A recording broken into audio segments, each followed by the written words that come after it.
السلام علیکم ورحمۃ اللہ وبرکاتہ۔ الحمد للہ وکفى علی عباده الذین اصطفى، اما بعد فاعوذ باللہ من الشیطان الرجیم، بسم اللہ الرحمن الرحیم۔ لقد سمع الله قول الذين قالوا ان الله فقير ونحن اغنياء سنكتب ما قالوا وقتلهم الأنبياء بغير حق ونقول ذوقوا عذاب الحريق۔ صدق الله العظيم وصدق رسوله النبي الأمين الكريم، ونحن على ذلك لمن الشاهدين والشاكرين، والحمد لله رب العالمين۔ إن الله وملائكته يصلون على النبي يا أيها الذين آمنوا صلوا عليه وسلموا تسليما۔ اللهم صل على سيدنا ومولانا محمد معدن الجود والكرم وآله وصحبه وبارك وسلم۔ صلوا عليه صلاة وسلام عليك يا رسول الله صلى الله تعالى عليه وسلم۔ نبی اور آل نبی پر ایک مرتبہ اور درود پاک پڑھیں۔ اللہم صلی علی سیدنا و مولانا محمد معدن الجود والکرم وآلہ وصحبہ وبارک وسلم۔ صلوا علیہ صلاة وسلام علیک یا رسول اللہ صلی اللہ تعالی علیہ وسلم۔ جو بھی ہو جاتے ہیں ایک بار تمہارے صدیق، جو بھی ہو جاتے ہیں ایک بار تمہارے صدیق، ہو ہی جاتے ہیں وہ سرکار کے پیارے صدیق۔ جو بھی ہو جاتے ہیں ایک بار تمہارے صدیق، ہو ہی جاتے ہیں وہ سرکار کے پیارے صدیق۔ غار میں آپ نے جو لمحے گزارے صدیق، اس پہ قربا ہوئے مہتاب ستارے صدیق۔ اور کبھی اتقا، کبھی صاحب، کبھی ثانی کہہ کر، کبھی اتقا، کبھی صاحب، کبھی ثانی کہہ کر دیں شہادت تیری قرآن کے بارے صدیق، دے شہادت تیری قرآن کے بارے صدیق۔ اس پہ قربا ہوئے مہتاب ستارے صدیق۔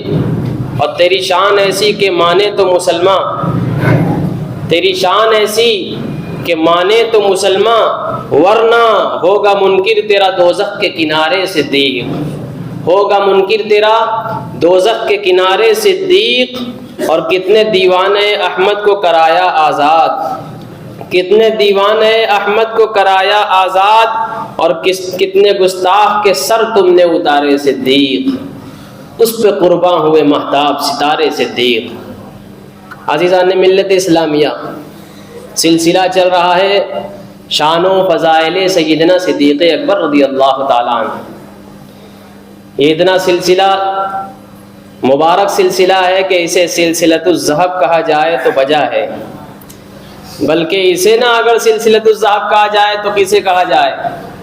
کہ جن کا سلسلہ ساتویں پشت میں رسول پاک صلی اللہ علیہ وسلم سے جا کر مل جاتا ہے، اس سلسلے کے مالک، اس سلسلے کے موروث وارث حضرت سیدنا صدیق اکبر رضی اللہ تعالیٰ عنہ۔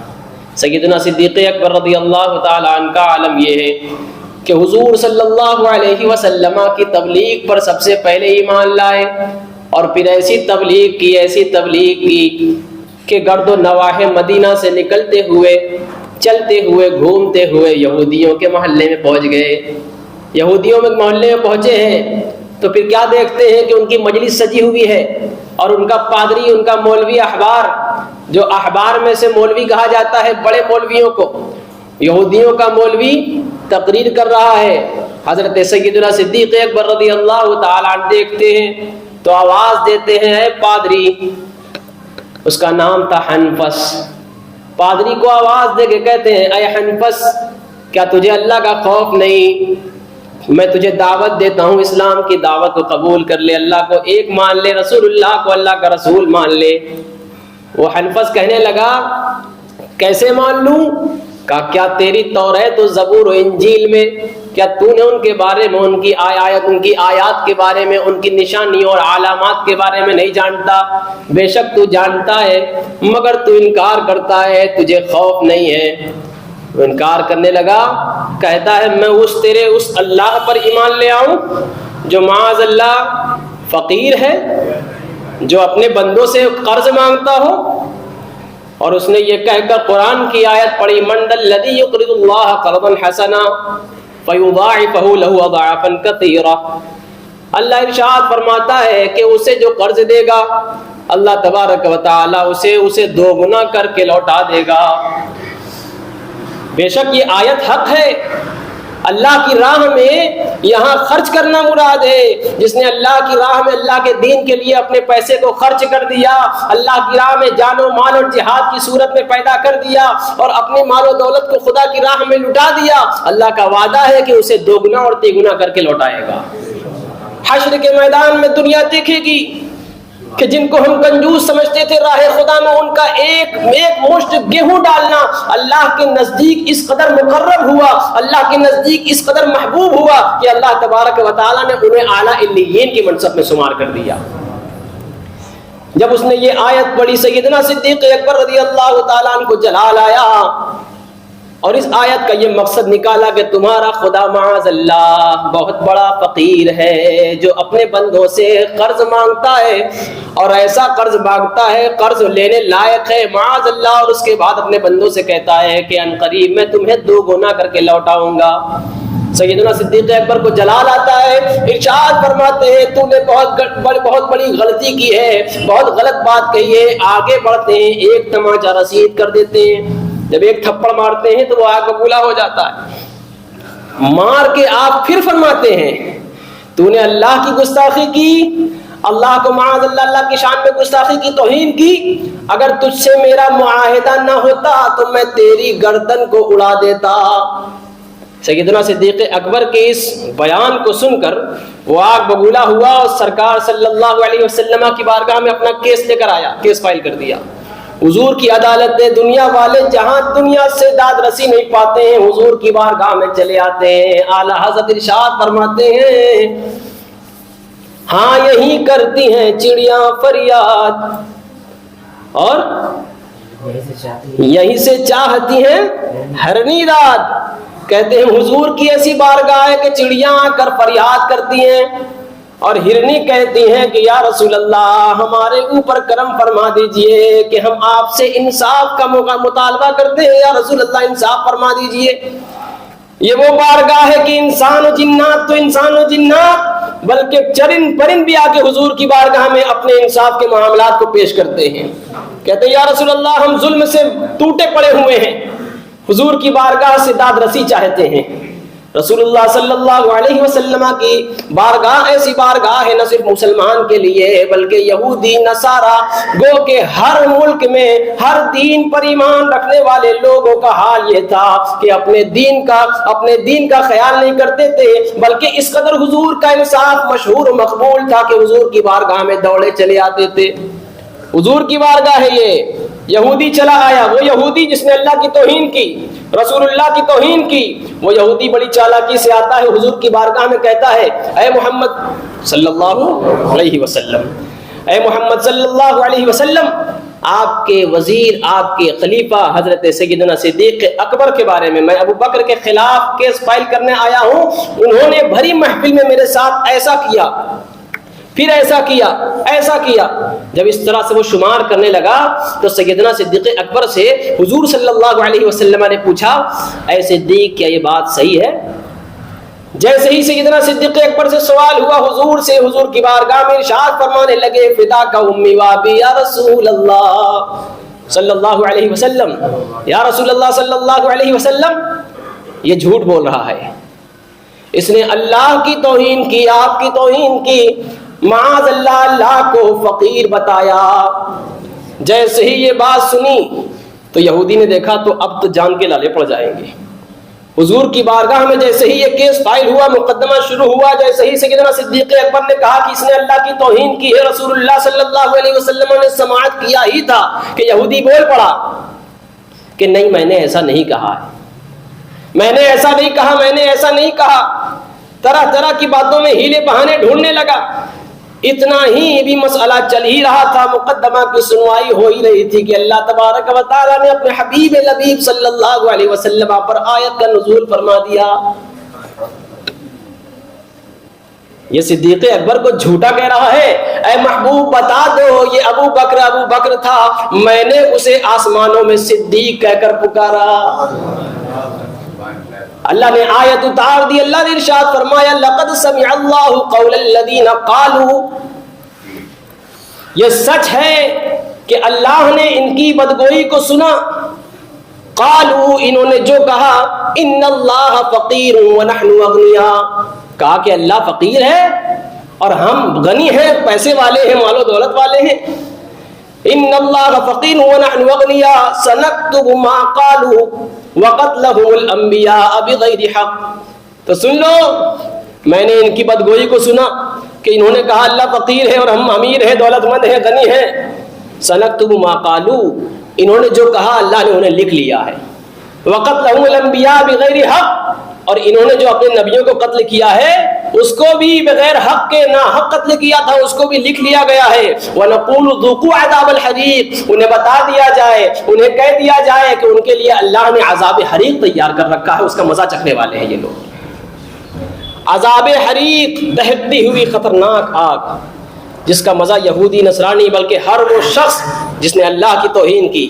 یہاں سے ابھی میں تو پڑھ ہی رہا تھا لیکن ابھی بیان کے درمیان میرے ذہن میں اللہ کی توفیق سے یہ بات آئی کہ اللہ اور اس کے رسول کی گستاخی کرنے پر اللہ نے عذاب حریق تیار کر رکھا ہے.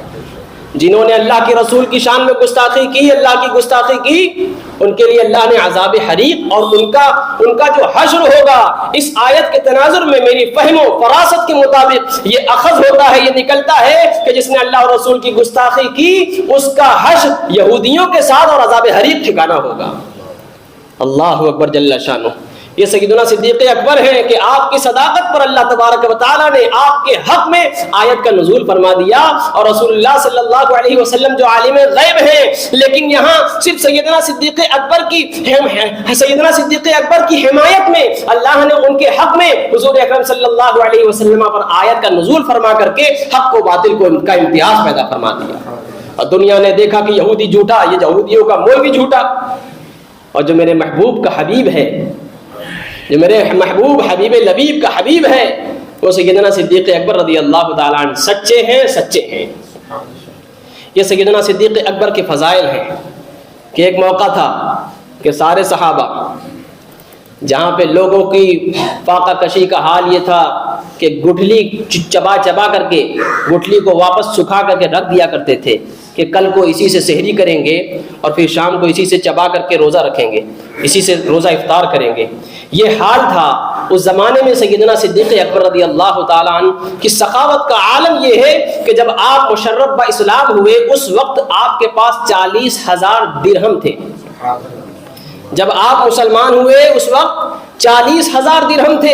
جیسے ہی آپ مسلمان ہوئے, اللہ کے رسول صلی اللہ علیہ وسلم کے دست رسالت پر بیعت فرمایا, اسی وقت اسلام کی خاطر 40,000 درہم اللہ کی راہ میں خرچ کر ڈالے. اور دنیا کو دکھا دیا کہ جس نے اللہ کی راہ میں خرچ کیا اللہ نے اسے کبھی گھٹایا نہیں, بلکہ دن دونی رات چوگنی ترقیاں عطا کی. دنیا والوں نے دیکھا کہ جہاں سارے صحابہ دولت مندوں میں سے جتنے صحابہ دولت مند تھے اپنی دولت کا اظہار کیا, سخاوت کا دریا بہایا, تو وہاں دیکھنے والوں نے یہ بھی دیکھا کہ سیدنا صدیق اکبر نے جب دیکھا کہ لوگوں نے دریا بہایا تو سیدنا صدیق اکبر تنہا سخاوت کا سمندر بہا پڑے. یہ شان سیدنا صدیق اکبر رضی اللہ تعالیٰ عنہ کی ہے. سیدنا صدیق اکبر رضی اللہ تعالیٰ عنہ کا حال یہ ہے کہ آپ کو پہلے ہی سے علم تھا کہ جو اسلام پھیل رہا ہے, اسلام پھیلے گا تو مشقتیں اٹھانی پڑے گی. آپ نے پہلے سے اپنے خادم کے ذریعے سے 2 اونٹنی خرید رکھی تھی اور اس کا پالن پوشن کے لیے بھی دے رکھا تھا. اور خود سیدنا صدیق اکبر رضی اللہ تعالیٰ عنہ کا قول کہ جب رسول اللہ صلی اللہ علیہ وسلم ہجرت فرمانے لگے تو حضور صلی اللہ علیہ وسلم سیدنا صدیق اکبر کی طرف سے گزرے اور کہا چلو. سیدنا صدیق اکبر تیار ہو گئے اور پھر اونٹنی کو لایا گیا. حضور کی بارگاہ میں عرض کرنے لگے, یا رسول اللہ یہ اونٹنی آپ کے لیے ہے, اونٹنی آپ کے لیے ہے. دیکھو اللہ کی رحمت, اللہ کی نظر رحمت میں سیدنا صدیق اکبر کا مقام کیا ہے کہ حضور صلی اللہ علیہ وسلم حوالہ پیش کرتے ہیں, کوٹ کرتے ہیں کہ جب اونٹنی لائی گئی تو حضور صلی اللہ علیہ وسلم اس اونٹنی پر سوار ہوئے اور اس اونٹنی کے شرف کو اور بڑھا دیا. آج اونٹنی بھی اپنی قسمت پر رشک کر رہی ہے, نازا ہے کہ میری پشت پر کوئی اور نہیں, امام الانبیاء ہیں, سید المرسلین ہیں, شافع المذنبین ہیں, کہ جن کی شفاعت میں ایسے ایسے لوگ بخشے جائیں گے کہ جن کا جہنمی ہونا قطعی ہو جائے گا. لیکن اللہ کی رحمت, رسول اللہ کی شفقت جس کی طرف متوجہ نہ ہو جائے. آج اس اونٹنی پر سوار ہوئے اور صدیق اکبر کی طرف پہلے تو بہت توجہ فرمائی گئی, لیکن آج جو توجہ حضور اکرم صلی اللہ علیہ وسلم نے سیدنا صدیق اکبر کی طرف فرمائی ہے, یہ عام توجہ نہیں تھی, خاص توجہ تھی. اور فرما کے کہا, اے صدیق, جب محشر کا میدان ہوگا اور سب پر اللہ کی عام تجلی ہوگی, اس دن, اس سختی کے دن جب ہاؤ ہو کا عالم ہوگا, نفسا نفسی کا عالم ہوگا, اللہ تبارک و تعالیٰ اپنے محبوب بندوں پر عام تجلی فرمائے گا اور اسی کے درمیان تمہارے اوپر خاص تجلی فرمائے گا. یہ شان سیدنا صدیق اکبر رضی اللہ تعالیٰ عنہ کی ہے. ایک مرتبہ نہیں, جب یہاں سچ اور جھوٹ کی بات آئی تو اللہ نے آیت کا نزول فرما دیا. جب شان رسالت کی توہین کی بات آتی ہے تو اللہ تبارک و تعالیٰ اپنے محبوب صلی اللہ علیہ وسلم کی شان میں اتہام بازی, اس کی شان میں بے عزتی کے الفاظ اور توہین آمیز کلمات پر اللہ کو یہ گوارا نہیں. لیکن اللہ تبارک و تعالیٰ کو جب یہ گوارا نہیں تو اللہ تبارک و تعالیٰ اپنے حبیب کے ناموس کے لیے آیت کا نزول فرما دیتا.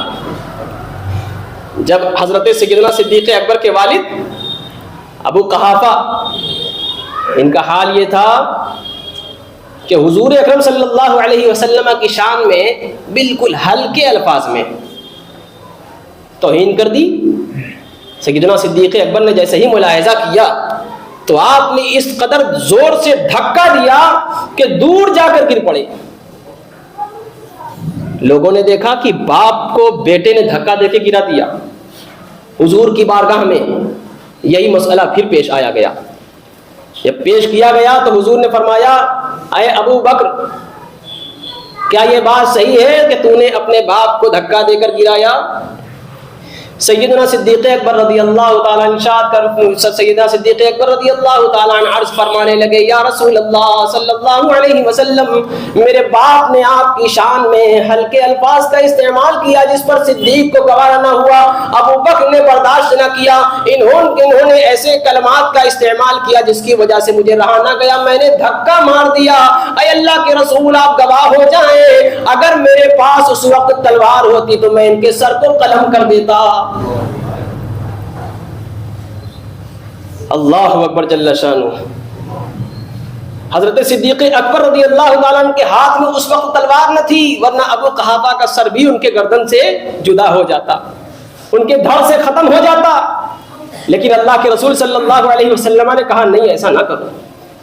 جیسے ہی یوں فرمایا کہ ایسا نہیں کرنا چاہیے تھا تو حضور کی بارگاہ میں عرض کرنے لگے, یا رسول اللہ صلی اللہ علیہ وسلم, وہ تو اس وقت میرے ہاتھ میں تلوار نہ تھی, ورنہ ابو قحافہ یعنی میرے باپ اس وقت قتل کیے جا چکے ہوتے. جیسے ہی یہ عمل پیش آیا, اللہ تبارک و تعالی نے آیت کا نزول فرما دیا. اے حبیب, یہ وہ لوگ ہیں, اولئک کتب فی قلوبہم الایمان وایدہم بروح منہ.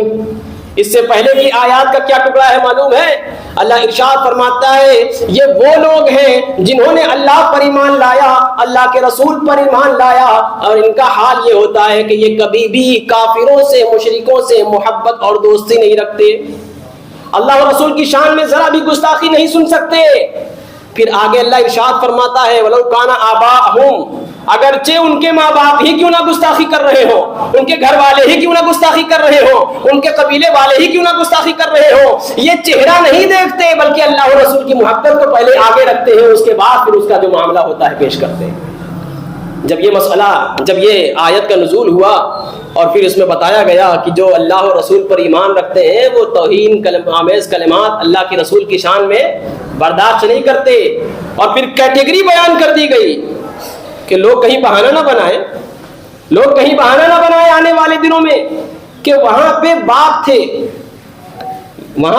تھے اس لیے تو اتنا بتایا گیا کہ اللہ کے رسول صلی اللہ علیہ وسلم کی شان میں گستاخی کو برداشت نہیں کرتے، اس لیے انہوں نے ایسا کیا۔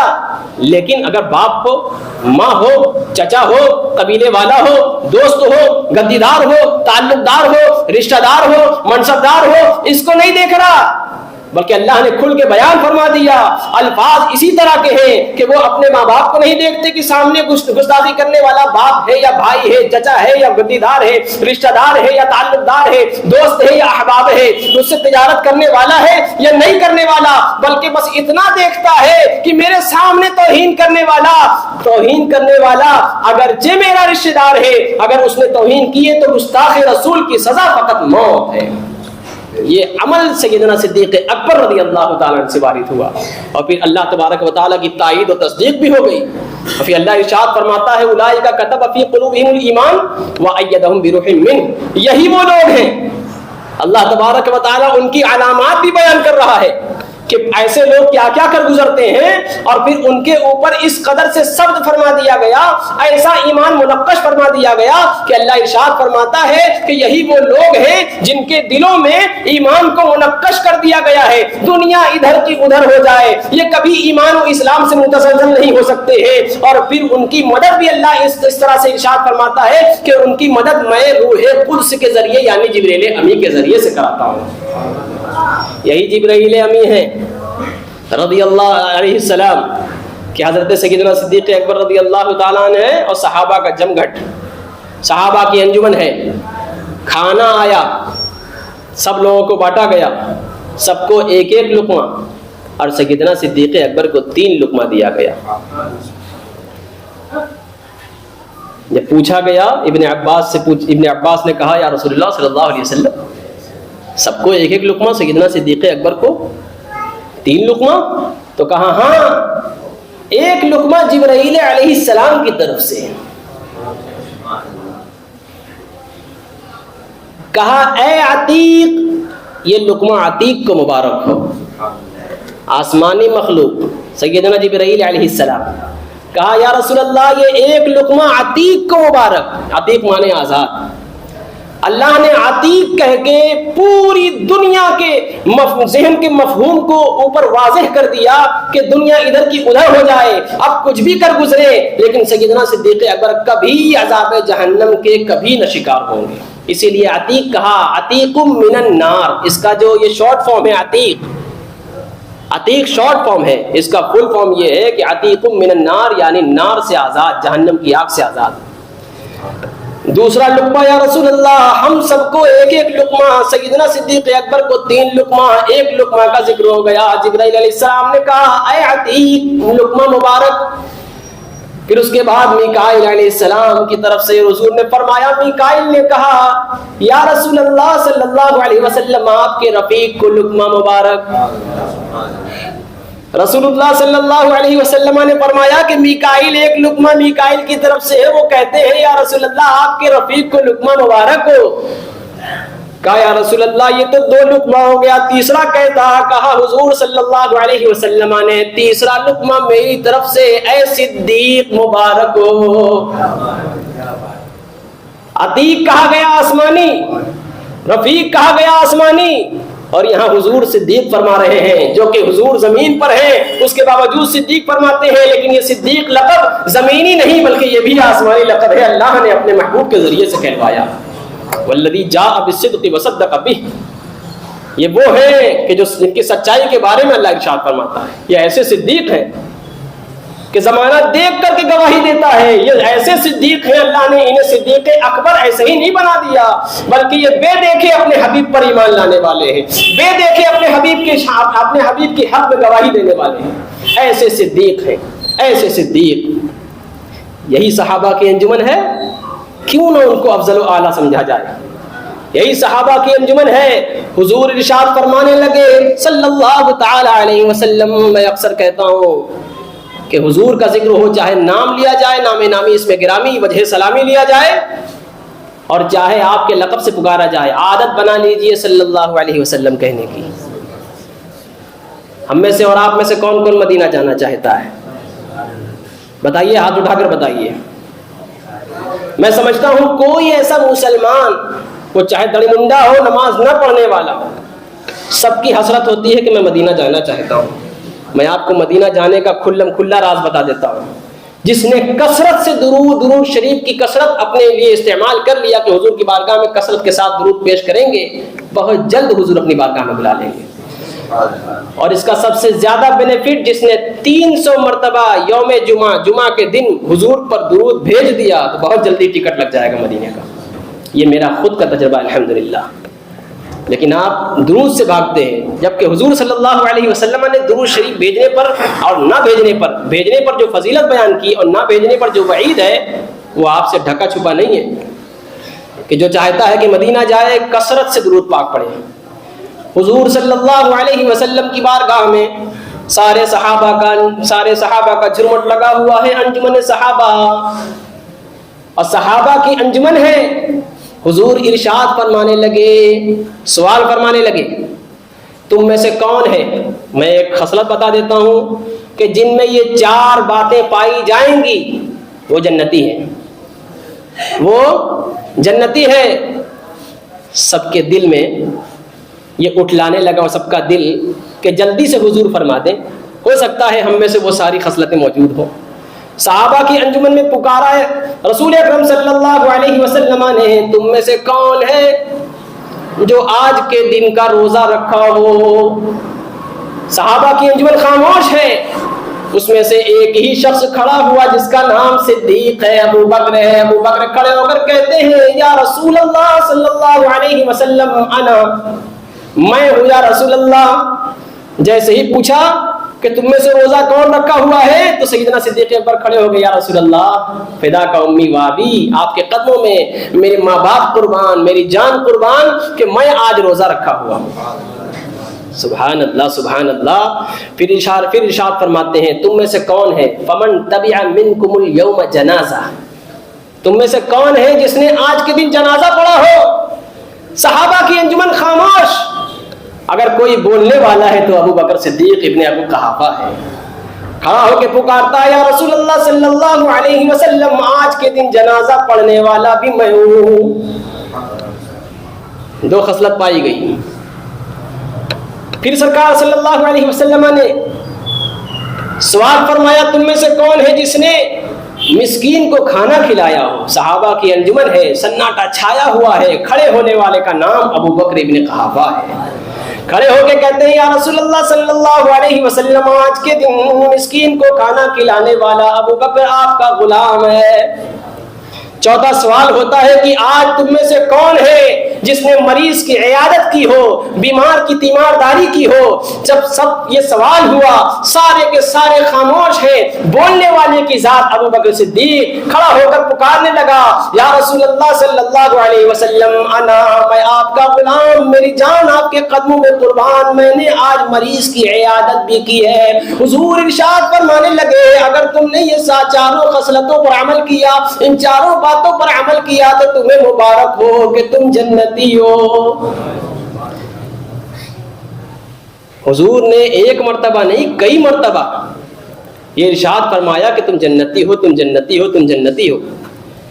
ایک ذات کے لیے جس قدر حضور نے جنتی ہونے کا ارشاد فرمایا, اس کا حال کیا ہے کہ جب اللہ کا ذکر ہوتا ہے تو اس کی آنکھیں نمدیدہ ہو جاتی ہیں, آنکھیں برسنے لگتی ہیں, اور وہ روتا رہتا ہے کہ ہائے میرا کیا ہوگا. قیامت کا دن ہوگا جہاں آدم سے لے کر عیسیٰ تک سب کوئی اذهبوا الی غیرہ کہہ رہے ہوں گے. ہر کوئی نفسی کے عالم میں پریشان ہوگا, ہر کوئی پریشان ہوگا. اس قدر کہ آدم بھی پریشان, آدم سے لے کر عیسیٰ علیہ السلام اپنی امت کے بارے میں سوچ رہے ہو. اس عالم میں میرا کیا ہوگا جس کو بار بار جنتی کہا گیا ہو. اس کو عالم آخرت کی فکر اس قدر ستا رہی ہے کہ جب وہ اللہ کی یاد میں گم ہوتا ہے, تنہائی کو اختیار کرتا ہے تو وہ بے اختیار ہوتا ہے, وہ بے اختیار لوٹتا ہے, اللہ سے دعا کرتا ہے اے اللہ مجھے بخش دے, اے اللہ میری مغفرت فرما دے, میرے گناہوں کی مغفرت فرما دے. آخر یہ کہنے کا مقصد کیا ہے, یہ سنانے کا مقصد کیا ہے؟ جس کو بار بار جنتی کہا گیا ہو اور حضور نے جسے 1 مرتبہ جنتی کہہ دیا وہ قطعی جنتی ہے, کبھی جہنم میں نہیں جائے گا. جب قطعی جنتی ہونے کے بعد کبھی جہنم میں نہیں جائے گا. سیدنا صدیق اکبر کو بار بار حضور نے کہہ دیا کہ تم جنتی ہو جنتی ہو، پھر بھی انہوں نے اللہ کی بارگاہ کو نہیں چھوڑا، اللہ کے حضور سجدہ ریزی کو نہیں چھوڑا، اللہ کو راضی کرنے میں کوئی بھی عمل باقی نہ رکھا، تو پھر ہم اور آپ کیسے ہیں کہ سیدنا صدیق اکبر کی تعلیمات کو سنتے بھی ہیں، ان کے بیان پر عمل نہیں کرتے؟ تو پھر ہمیں اپنے گریبان میں جھانک کے دیکھنا ہوگا، ہمارے اندر جو پریشانیاں ہیں، ہمارے اندر جو کساوٹ ہے، ہمارے اندر جو پریشانیاں ہیں، جو دوری ہے، جو نفرت ہے، یہ کوئی اور وجہ نہیں ہے، بلکہ ہم نے سیدنا صدیق اکبر کی راہ کو چھوڑ دیا، اللہ کی رحمت نے ہمیں بھی چھوڑ دیا۔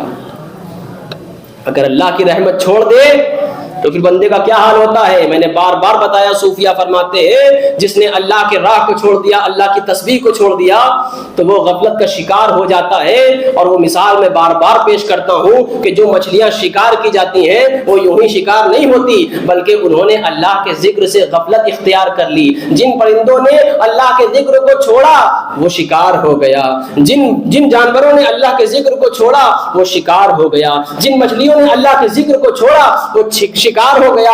آج لوگوں کے دسترخوان کی وہ زینت بنی ہوئی ہے۔ اسی طرح سے ہم دشمنوں کے، کافروں کے، مشرکوں کے، ظالموں کے دسترخوان کی زینت نہیں بنے ہیں۔ غزہ کے مسلمانوں کا حال دیکھا جا سکتا ہے، ہم یہاں غفلت کے شکار ہیں، لیکن ہمارا جو بوجھ اتارنے والے جو قوم ہے، جو گروہ ہے، وہ فلسطین اور غزہ کے مسلمان، پھر بھی ہمیں برداشت ہو جاتا ہے۔